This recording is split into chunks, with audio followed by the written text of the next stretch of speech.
Well, first, Andy, reaction to last night's game then?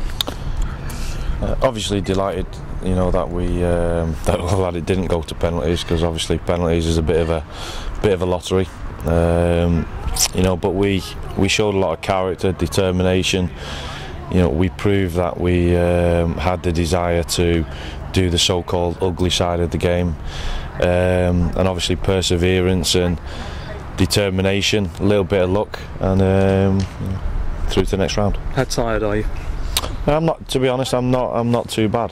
I think we'll have a rather easy day. The players that played last night, and ready for the weekend. Probably wasn't what you needed, 120 minutes of football, but the fact you won in such an exciting fashion, does that sort of compensate for that? Well, if you win, mentally you're on a little bit of a high, a little bit of a buzz. So, that takes care of the tiredness. But in a 3-game week, it's not ideal preparation going into a Saturday game if you play 120 minutes. But we've done that, and the staff will look after us, and we'll be fine. Did you sense that from a morale point of view it lifted the whole squad last night?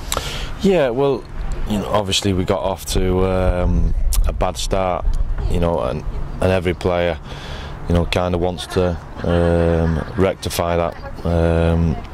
So we were positive. We knew it was going to be a very, very difficult game. Probably, well, I don't think there'll be a more difficult game this season. So, and all credit to Torquay, they made it very, very difficult for us.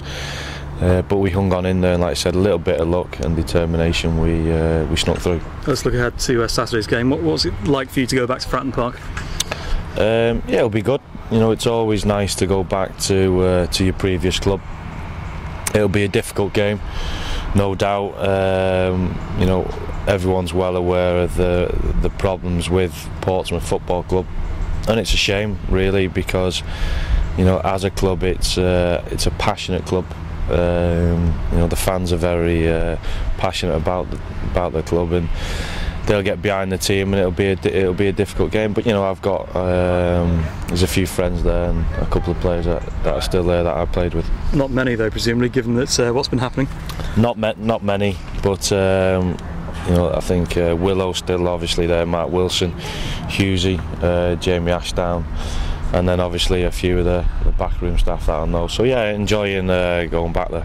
Is it a good time? I asked the manager this. Is this a good time to be playing Portsmouth, given the relative turmoil and still the uncertainty around that club? I suppose I can tell you at 4:45.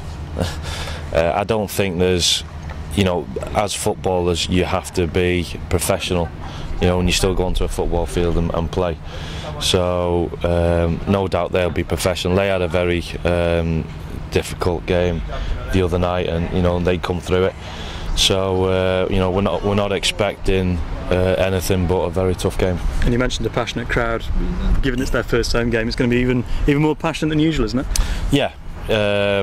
Perhaps so. They're very well documented that they're a passionate crowd who will get behind the team, and it's quite an enclosed environment down at Fratton Park, and a lot of teams, particularly when we were in the Premiership, the so-called bigger clubs, it was a place where you didn't really like going, so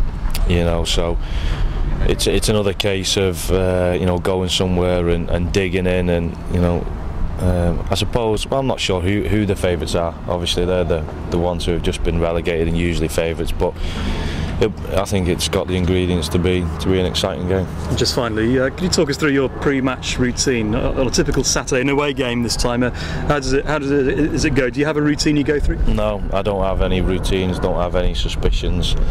I think that's for the weak-minded. So you just get up? Just get up. If I fancy breakfast, I'll have breakfast. If not, I'm a bit tired, I'll stay in. I eat whatever I fancy on the day, and I don't put my left boot on first or my right boot on, whatever. Good luck this weekend. Thank you.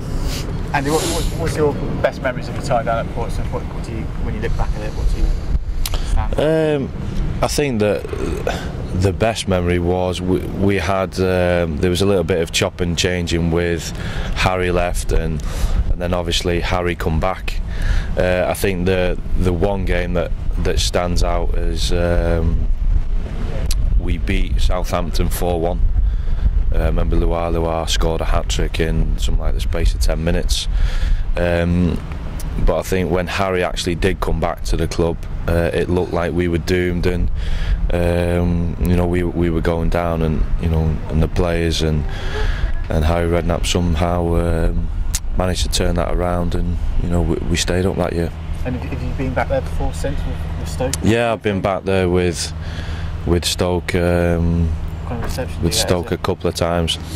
I didn't get booed and I didn't get cheered, so if you don't get booed, I think that's a positive. That's right, then, is it a bit of a kind of a wounded beast element about them? The fact that they lost their first game of the season, they want to show the pride. It's the first home game for them. Yeah, well, yeah, they obviously got beat in the first game, and they've still got a lot of good players down there. And a lot of experience, so it's their first home game, so they'll obviously be wanting to go out and win. We're obviously wanting to get off the mark in the league, so like I said, it has the ingredients to be a good game.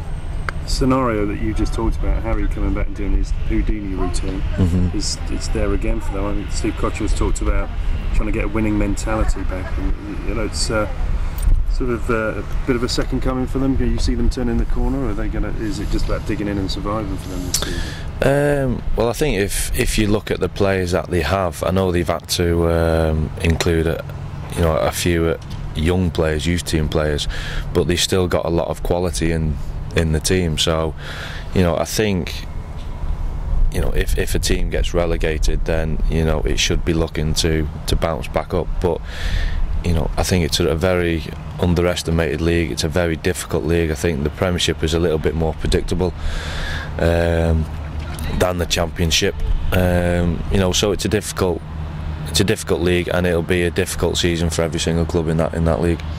You talked about Mark Wilson. I mean, it could be a big season for him, couldn't it, really? Yeah. There's been a lot said about Mark, and he's had quite a sharp rise. And he's got the success he's deserved, and yeah, it'll be a big year for him. But I'm sure he's got a huge future ahead of him. Andy, were there any signs of financial problems when you were a Portsmouth player? Not that I was aware of. There was obviously talk about I think it was Sasha Gaidemark, his name, was coming in, and obviously with his millions, and they were going to go onto the next level, which they did, but obviously they've somehow managed to get themselves into financial trouble. In general terms, how difficult must it be for players to play not being sure they're going to get paid and worried about the club going under? It's not ideal, it doesn't help, and it's not ideal preparation for any game, but as a player you have to be professional and go out there and play, and that's what they'll do, I'm sure of that. Andy, the hair's growing back, no plans to shave that back again? No, it's summer style for you. Yeah, I'm gonna grow it back. Skinheads don't suit me.